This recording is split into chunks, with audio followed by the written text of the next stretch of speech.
and welcome to Book Your Give Here. We're Travel That Gives. I'm Lulu Lima, your chief travel guru. I hope this episode of Dream Now Travel Later inspires you to travel, and I invite you to give us the opportunity to help plan your next memorable trip.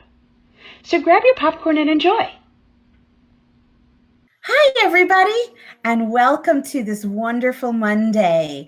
I am so excited today because I get to travel to a place that, oh my God, I didn't even think we could go. And it is Russia.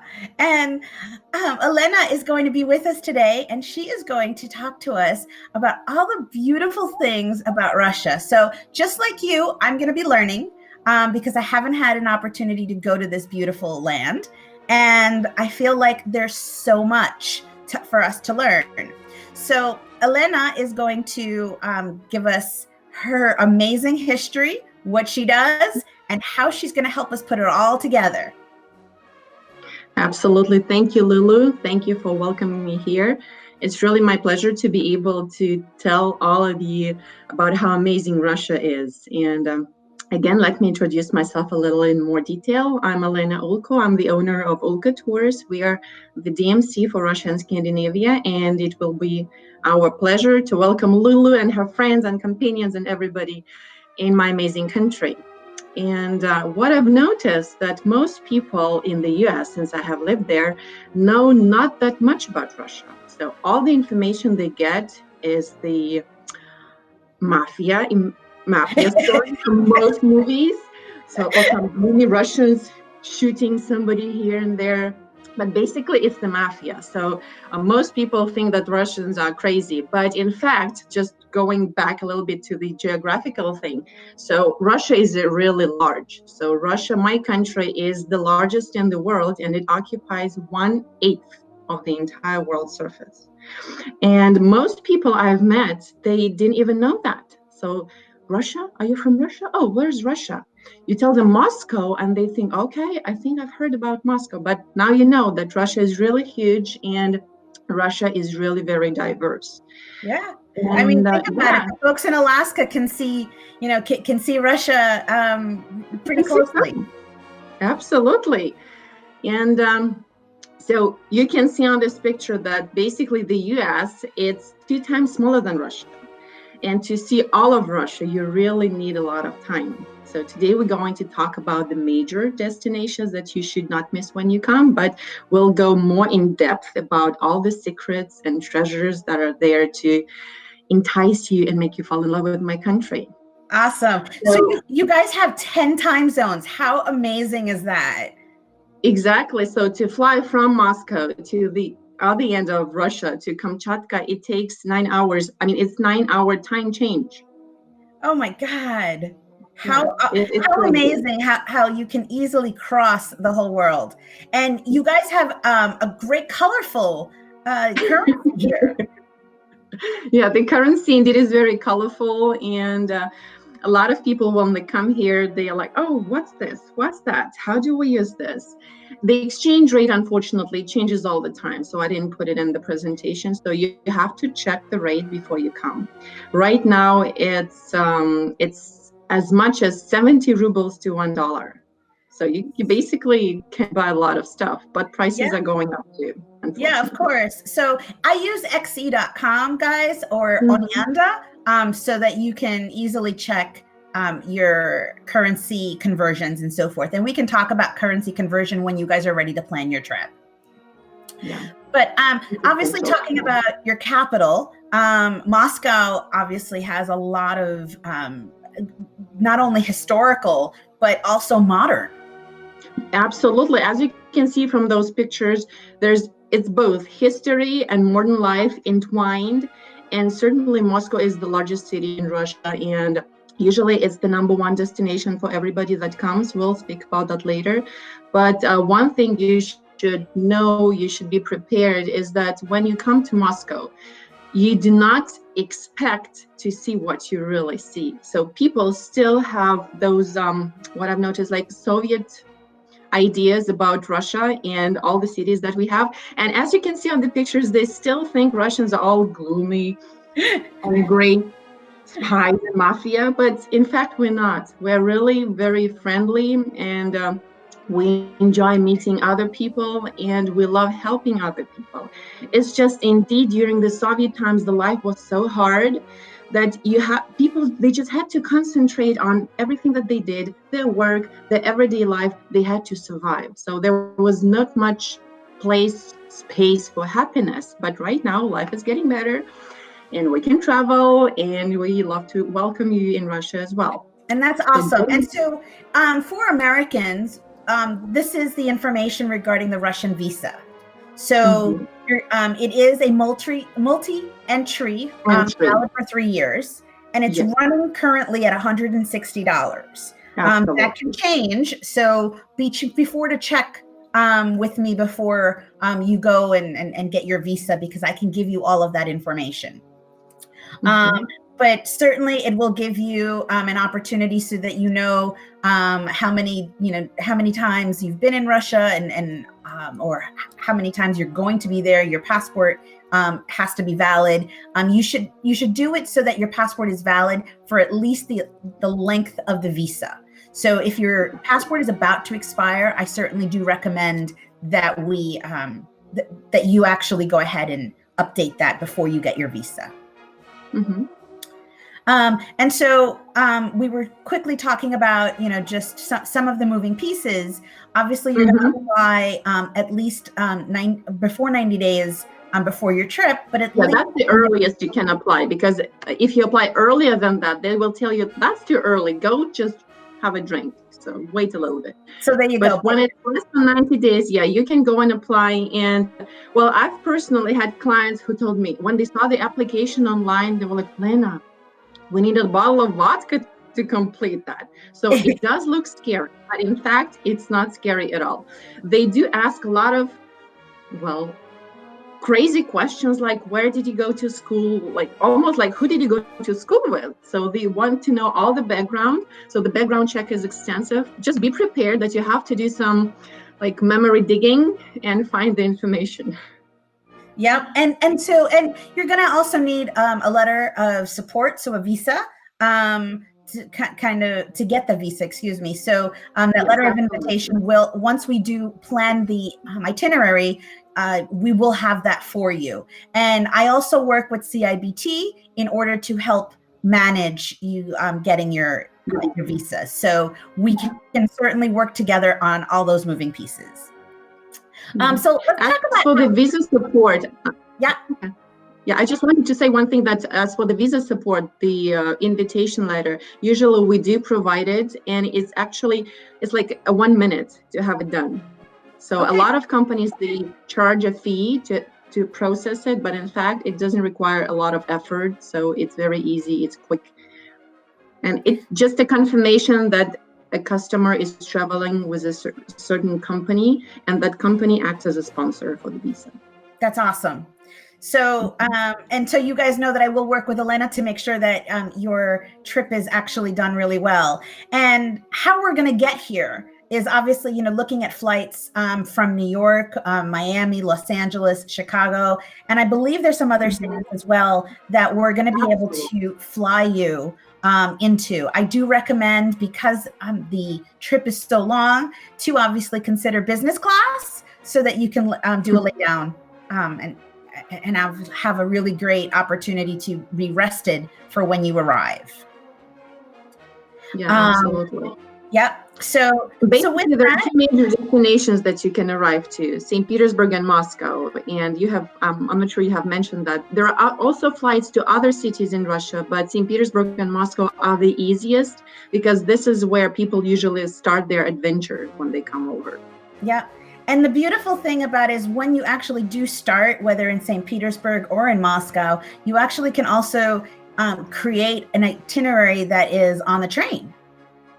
Absolutely. Yeah. A lot of people that are very adventurous or who are bored, well, you choose it. They come to Russia and they do the Trans-Siberian. Yeah, you can see the black line on the map. So the Trans-Siberian is one of the adventures I personally would love to take together with my kids and my parents. It's something that takes as long, if you do the full route, up to 2 weeks, but we're going to speak about that a little later. And when you go on the Trans-Siberian, you get to see all the different experiences. So over here, you can see the best times to visit on this chart. So basically, you can visit Russia anytime. Of course, a lot of people are very weather conscious. So Yes. I do recommend you come and visit Russia in the summer. This is when you feel comfortable. It doesn't get as hot as Texas, although today it almost did, like 85. But usually it's in the 70s. It's really nice and mild and very pleasant. And there's another superstition or another belief about Russia, that Russia is always cold. Again, this is something they show in the movies a lot. But in fact, most destinations, they're very nice and very warm. So you will be comfortable for sure. And again, there are lots of winter activities. So if you wish to go skiing or snowmobiling or husky rides, so people come here to get that, to see the auroras as well, because this is really amazing. And it's not far from where I am, from St. Petersburg. So that's awesome. So on the slide that you're looking at now, we're giving you an idea in terms of how many days you should give yourself on the itinerary. And these are just recommended days depending on what you want to experience. But if you really want to do the whole country, we certainly suggest at least 15 days plus. So because that's when you're going to actually not just be jumping from one destination to another, but actually being able to do a lot of cultural immersion as well. Mm-hmm. And then another thing that's important, is that when people fly all the way from the US to Russia, when they spend money on business class for being comfortable, it really makes sense to plan a little longer, be able to see as much as possible. And then again, Russia for most people is a once in a lifetime trip. Although we do get people who come back over and over because they really fall in love. Absolutely. And I think your country has a lot to offer in terms of the different pieces, not only just wellness, but also, the off the beaten path. And so, and being able to get around is great. So on our screen right now, we're seeing all the different opportunities that you can actually use. You can do a helicopter or hydrofoil to actually go from one place to another, but they do have a public transit system. And of course, they have the taxis that you can use an app or a river and canal boats. Yeah, and we combine those modes of transportation in our tours. Of course, everything depends on the budget. So if you wish to do a helicopter ride, we will happily do that. Well, you just have to splurge a little bit to give you the experience. But and it's really worth it. And exactly, and that's just it, right? So here's so going into the capital, into Moscow. Obviously, you're going to have all of the moving pieces. It is a diverse city in the sense of you've got plenty of sightseeing, you've got gastronomy, you've got art and culture, you've got wellness, and even some medical opportunities as well. So for those of you guys who are maybe looking to travel for a medical procedure, this could be an option for you. Absolutely. So people usually start with Moscow. Another destination they start with is St. Petersburg, but Moscow is the capital. That's where they come to, and that's where they get their first impression of Russia. And that's why I've mentioned that when they come to Moscow, they're in shock. They're shocked that this is so different from what they had imagined, because Moscow indeed is a combination of old and history and very, very modern. As you can see on the slide, this is the heart of Moscow. It's Kremlin, the oldest fortress in the city, and those churches on the picture, those are the cathedrals inside this Kremlin. Part of the Kremlin is open for visitors, so you can actually go in there and explore all the churches. You can walk in and see. They were built centuries ago, so history is amazing. And when you have a tour guide that's passionate about everything she's telling you, it's like, even when I'm speaking about this, I'm getting goosebumps, because all the stories I've heard there when I went to test out all the tours, I was like, whoa, it's amazing. Well, these two buildings on the picture, they surely are known almost to like all the people in the world. So St. Basil's Cathedral and the Tower of Kremlin with the clock. So those are the symbols of Moscow. They usually showcase them on all pictures, on all catalogs, and different emblems on souvenirs. Yeah. And this is what people remember. But then again, Moscow is a great place for shopping. Like on this picture, you don't probably see the text, but there's a shopping mall underneath. So you walk, you enjoy the park and the fountains, and underneath you can do some shopping and have fun.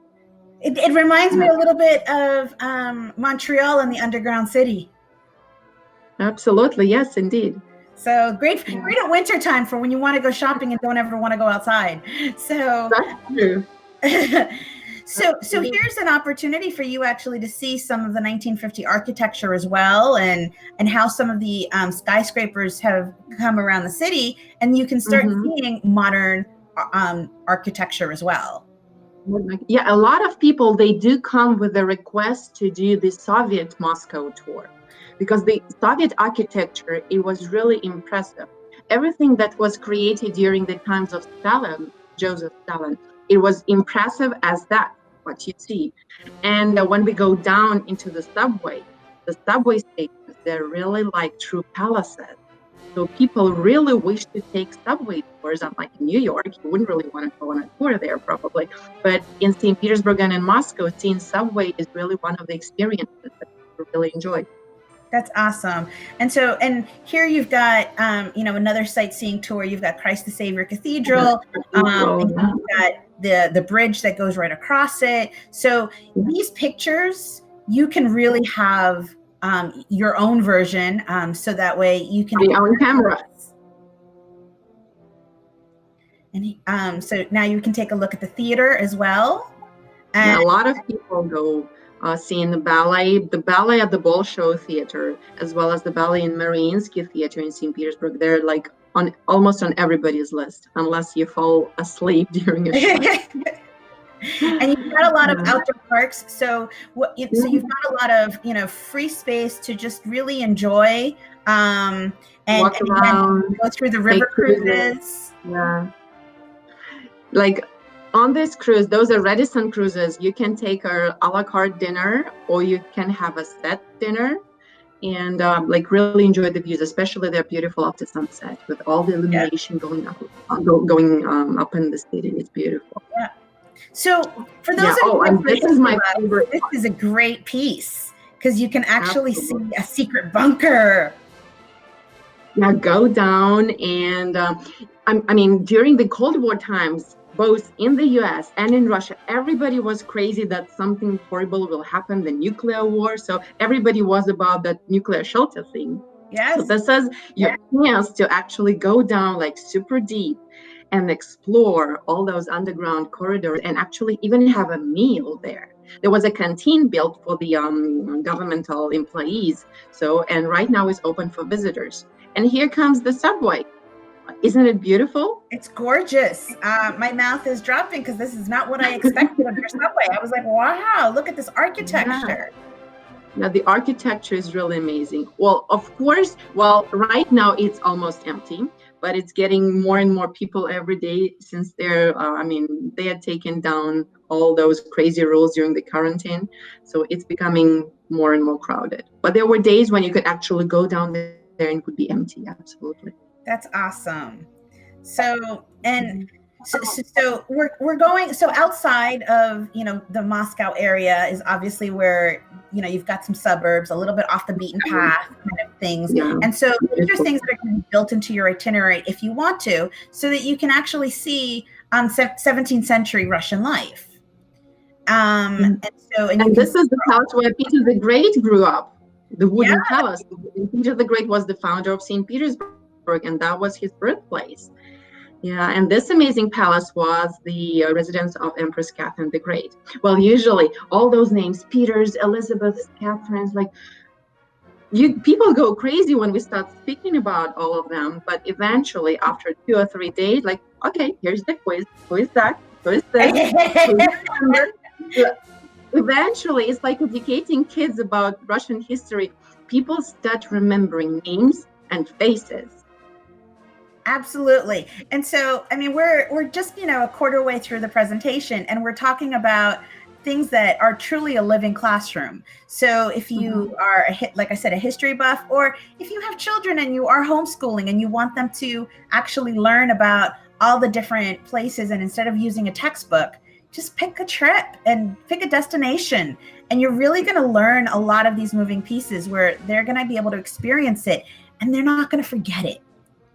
And so Absolutely. and so that's an important piece. And so we move out of Moscow, and we're obviously now looking at a train where we're able to go to all these amazing cities. Yeah, so yeah, the picture of the train is the fast Sapsan train that connects St. Petersburg and Moscow. I deliberately put it here because a lot of people, they're still thinking that it's easier to travel by plane.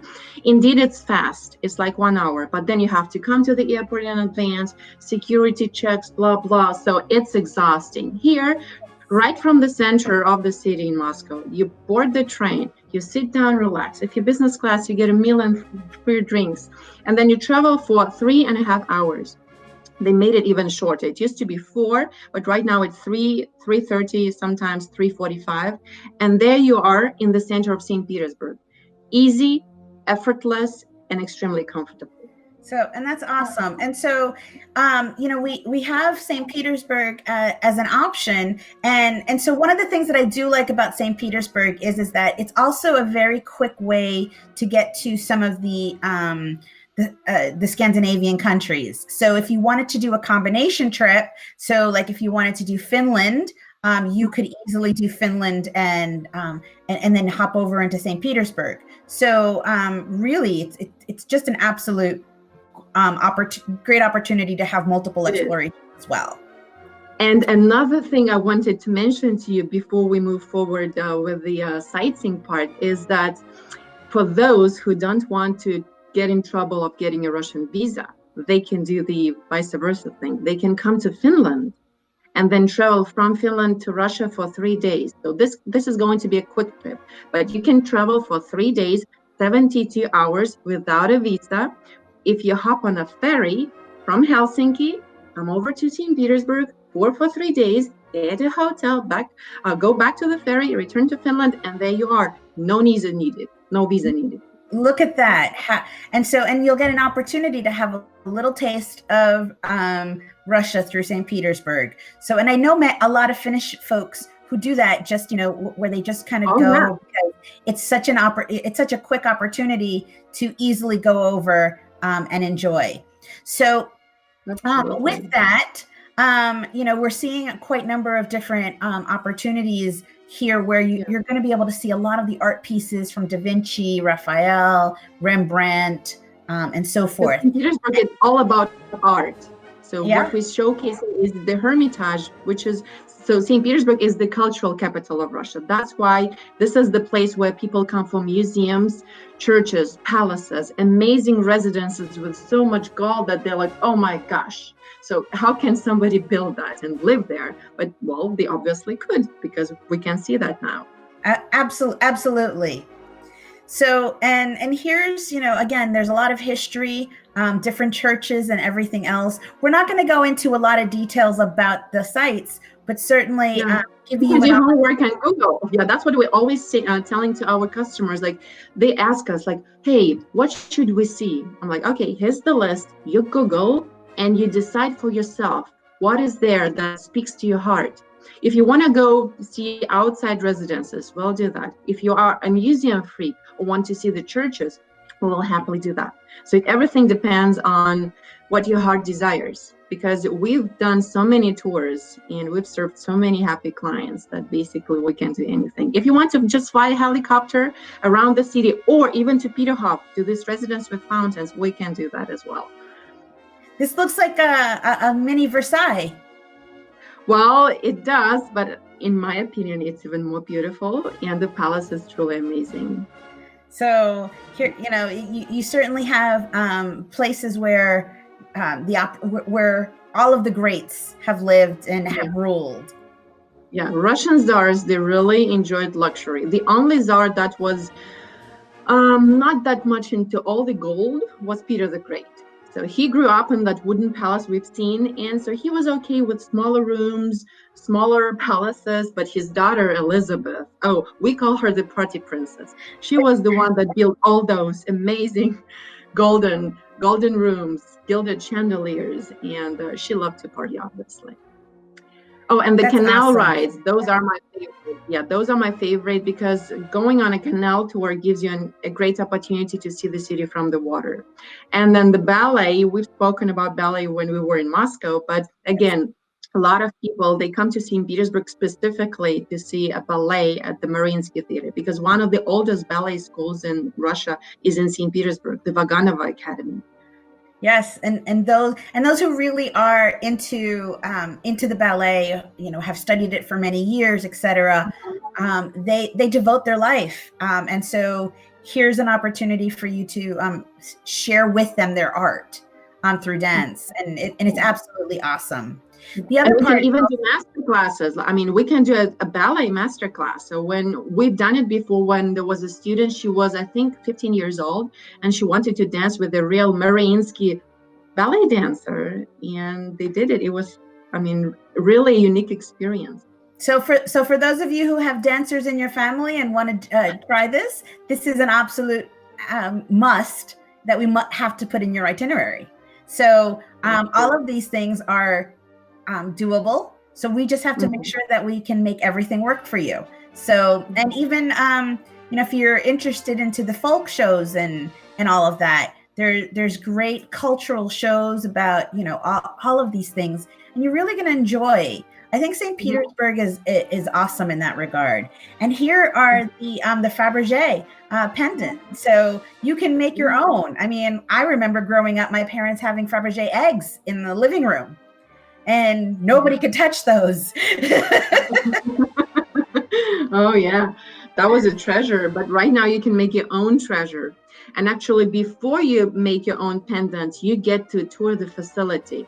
It's one of the largest jewelry factories. I've been there. I was like, whoa, I wish I could have it all. So they show you the entire process of how they produce those little things, how they cast them, how they decorate them, and how they go through a very detailed, not certification process, but when they tell you if it's okay or not okay. And they say that many things are not okay, although they look okay for me. So Yeah. they really work hard to make the real jewelry pendants very beautiful. That's And awesome. you can make your own, which is up to you.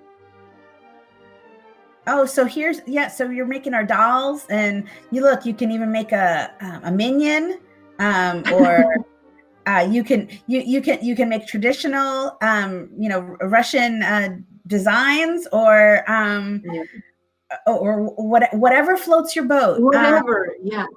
This is a great opportunity after the day of touring, because when people get tired, I mean, art, history, like, oh my gosh, my mind is blowing. So in the evening, they come over to a cafe, they get some pastry and coffee, and then the artist comes in and she tells them the history of doll making, of decorating the dolls, and they get to choose the design. Well, obviously, some people, they've had too much Russian art and history, so they choose minions, because those are pictures from our clients. That's fun. And we get not just kids making those things, but really ladies who are 70 plus who really enjoy the process. That's awesome. That's awesome. So one of the things that I really enjoy is obviously putting wellness on your itinerary. And so a lot of times there are, different wellness things that we can do. Here in Moscow and in St. Petersburg, there's actually health opportunities. So if you want to actually add a number of days of, whether you're having some type of surgery that you prefer to do, or if you want to have some type of weight loss or cosmetics or anything along those lines, those things can actually also be coordinated. So, so wellness is, touches quite a number of different things. But if you're looking to just detox and de-stress, that's also available too. So whether you're looking for something that's a massage or something a little bit more, this is where you're going to find it. Absolutely. I just wanted to add that Russia has become really a great destination for medical and wellness tourism, again, because of the exchange rate difference. So, right. And again, I've lived in the US. I had my kids there. I went to see a doctor there, and I know the bills. And I was going crazy. So here, to have an entire medical checkup and to spend a week resting, recharging, like recovering from all the stress and everything, getting procedures, several procedures every day, getting all the tests done. Imagine 7 days at the in US dollars, it's less than 3,000 US That's for awesome. 7 days, full board accommodation at a really nice center. So I deliberately put those pictures because I really enjoy going to this place. I've been there. I loved it. I could only go for one day because once you come for longer, you don't want to leave. It's like it's really tempered. Yeah, I mean the food they give you is the restaurant quality, and all the treatments are like, oh my gosh, you don't feel like you're at a hospital. So you feel like you're at a spa, but you're receiving full medical assistance and attention. And that's awesome. And because you're paying cash, they're Oh, taking yeah, care of you. absolutely. So now let's talk a little bit about gastronomy. So Russia in itself has its own delectables, items, and so forth. So cooking classes and family dining experiences and all of that can easily be planned into your itinerary and in Moscow and in St. Pete. So, but you know, anything that you want to have in terms of local cultural immersion or anything like that, absolutely can be done. That's true. Yeah. And actually, my family, we also do offer those family experiences. And I personally meet some of our guests when I have time, and I really enjoy talking to them. So, a family dining experience, it's more like an intercultural exchange where people come to see how you live, but they actually share their own stories as well, which is really interesting for us. Absolutely. And food is really the best way to have that cultural immersion. So, and we can even do food tours in terms of, you know, going into the markets or doing some bar hopping and nightlife, you know, obviously learning how to make vodka and all of that. But now we're moving over from St. Petersburg and we're going to go over to Novgorod. In Novgorod. Novgorod. Okay. Novgorod, if you translate it literally, means the new. I'm sorry. I think I'm not hearing you all the time. Oh, yes, there was a little bit of a delay. I'm sorry. So, so talk to us a little bit about this area, because this is obviously a little different than being, you know, in St. Petersburg or in Moscow. Absolutely. So Novgorod is a really cute old town, approximately 2 hours away from St. Petersburg. And usually people take a day trip to visit this place. It's mostly about like ancient history and ancient religious things. And you see the fortress. Basically, the tour is around the fortress. You go inside the cathedral, learn the history of old Russia, because this is one of the oldest Russian towns. And then you can travel to Vitaslavlitsi, which is a small village outside of Novgorod, like 10 minutes drive from there.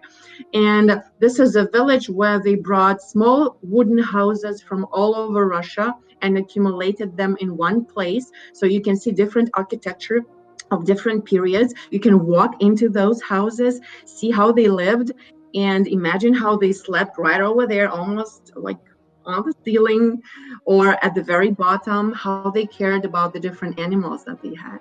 That's and awesome. The different arts and crafts that they produced as well. That's totally awesome.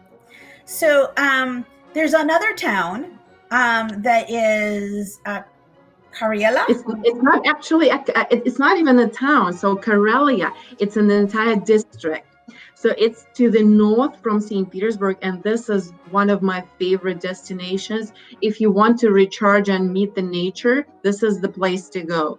Camping, husky rides in winter, or like husky rides in summertime on those wheeled carts, because the nature is truly amazing. It's postcard quality shots that you can make from almost anywhere. I've been there, I fell in love. I want to share the beauty of this place with everybody that comes, because you can even travel there for like a day or even 2 days, as little as that. But the spirits, all the pine tree forest that you see, is the air that you breathe and the sunsets that you see. It's amazing. Yeah, absolutely. And one of the things that I love about it's really an opportunity to connect with with nature. So even when you're doing these husky rides or just kind of hanging out, in the area, you definitely are having that amazing nature experience, that rejuvenation of your mind, body, spirit. Yeah, husky rides, by the way, they are pretty intensive. I've done one myself and with the kids. It took us 3 days. We covered 140 kilometers, which was a lot. Yeah, in the snow, it was like minus 30 Celsius. It was freezing cold, but it was so exciting. I'm And already the dogs were so shivering. fun. Yeah, it was so much fun. Yeah, highly recommend it. Oh, The hovercrafts. This is a method of transportation in wintertime because when you need to get from an island to an island, this is the way to go. And it's a fun experience as well. This is awesome. And ice fishing is obviously a great opportunity for you guys to really enjoy, and you can The way do life goes in Russia. activity. Yeah, ice fishing is a very popular activity for regular Russians. That's what they do. My husband does it as well because it's, as they describe it, it's very calming. When you sit there and wait, like you daydream, you contemplate. You really get to clear your mind. Absolutely. So there's an opportunity to do a river cruise in Russia. And so, and it gives you an opportunity to see all of the different lakes and so forth. So if this is something that you think you might be interested in, we absolutely can help organize a lot of these moving pieces. So, and as you can see from the map, it takes about 8 to 12 days, depending on what you want to do. But you're going to get a lot of those great experiences without having to pack and unpack. Absolutely. I think this is the best part, and especially, can you hear me now? Yes. Yeah. Okay, great. So the best part is that you can actually see two major destinations. You see St. Petersburg and Moscow, and then all the small parts in between. And again, you get to see the modern life and the old historical part as well. Yeah, and that's absolutely. And there's some information about the. Yeah, and you've got a lot of different, the cruises have great opportunities. Again, they give you, they're small, they're not large, and there's plenty of panoramic views around the way. So, but here's an island stop. Those are some of the destinations. Yeah, those are amazing places. Yeah, I mean, it's truly how the old. There's no way to get there unless you the cruise. Yeah, you can even see. I mean, I love the old cities, so for me, that's just absolutely awesome. So we talked about the train earlier, in terms of being able to go into all the different routes. So here's some options where you can actually even take a train all the way to China. And so that is super awesome. So you have an opportunity to to experience some of the Siberian areas, or below Siberia, and then really just have an amazing experience of all of the truly off the beaten path destinations. I mean, this is stuff that only people who dream in terms of travel and trying to backpack throughout the world, people who want to take a year off and travel and things like that, they do this kind of path. Here, I'm giving you an opportunity to do it within a 14-day itinerary. So it's something that, again, an option for you to do so that you can easily see all of these places. That's right. Yeah, traveling on the Trans-Siberian train can be a real adventure. As we move forward with the slides, yeah, you can see that there are different types of trains available. So, and you can see the prices. I mean, some trains, they cost like, whoa, $16,000, and those prices, they change all the time. But some trains, they're pretty cheap because the super expensive train is the luxury tourist train. That's when you board the train like a cruise. You unpack once and you pack once. But then the train stops During the day, you do all the sightseeing, you enjoy the places, and then you return back to your train in the evening, enjoy your dinner, go to sleep, and as you sleep, the train travels. But there's the cheaper train, which is for the adventurous backpackers. And Yes. actually, this is the regular train that runs on schedule, and you get to travel with regular Russian people. You learn their stories. You can experience the adventure of traveling in third class. And believe me, we had clients who wanted to do that because they were super curious about how it goes, like how the life goes there. They wanted to talk to people. And then those trains, they travel nonstop. So if you want to stop and explore a destination, you have to leave the train and then get another ticket on the following train to catch up. So, and that's a true backpack experience. So, for those of you For guys sure. who are adventurous like me and want to do something fun, we absolutely can work together on that.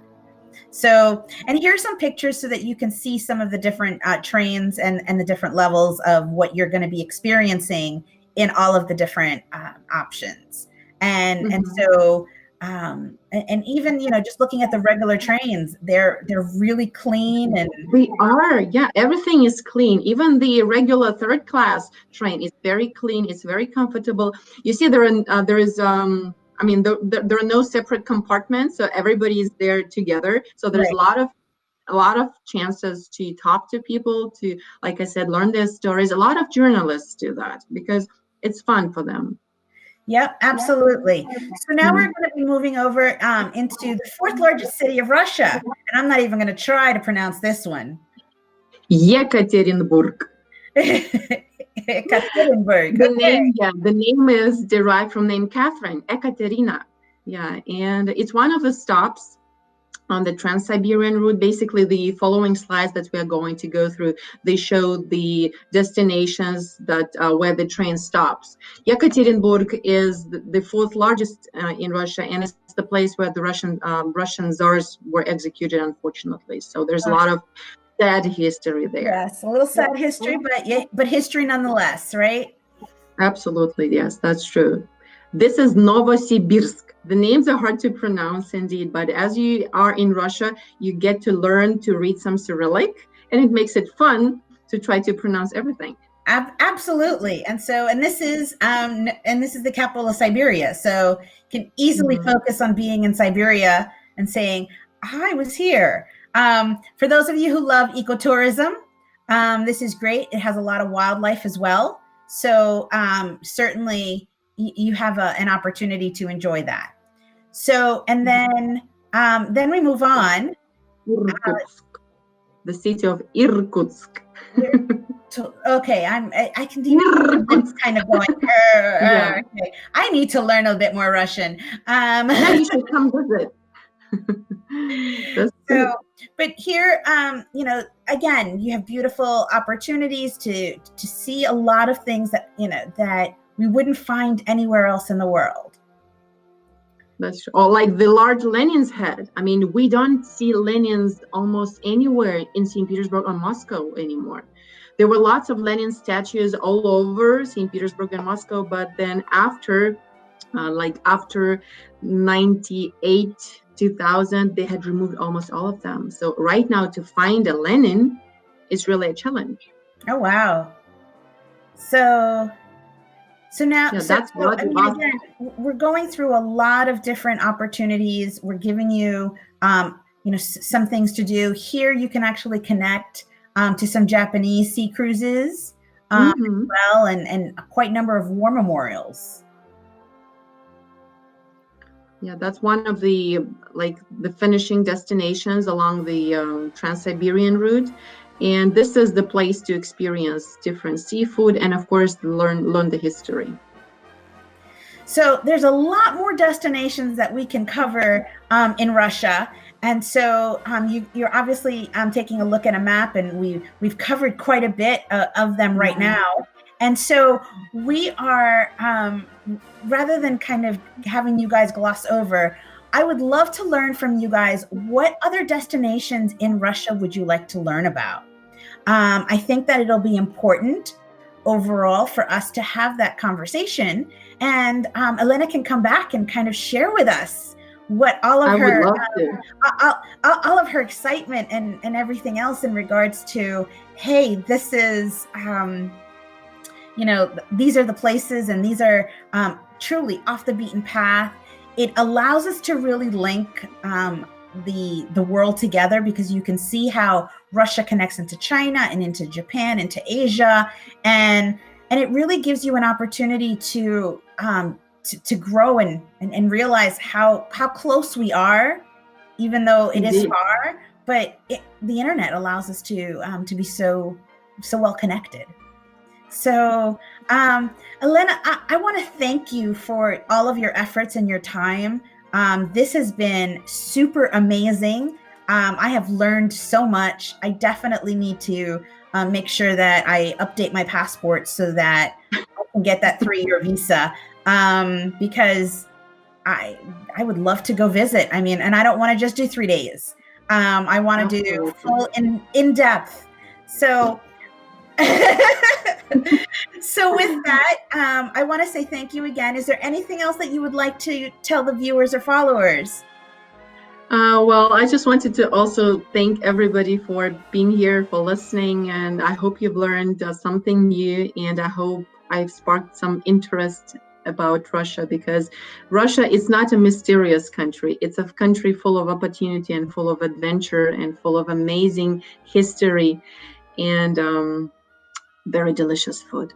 Yes, and I can't wait to taste all the food and learn how to do a lot of those cooking classes and everything else. So we certainly will touch upon that on another time. So for today, I want to say thank you. Namaste. Thank you. Until the next time. Bye, everybody. Yeah, bye-bye.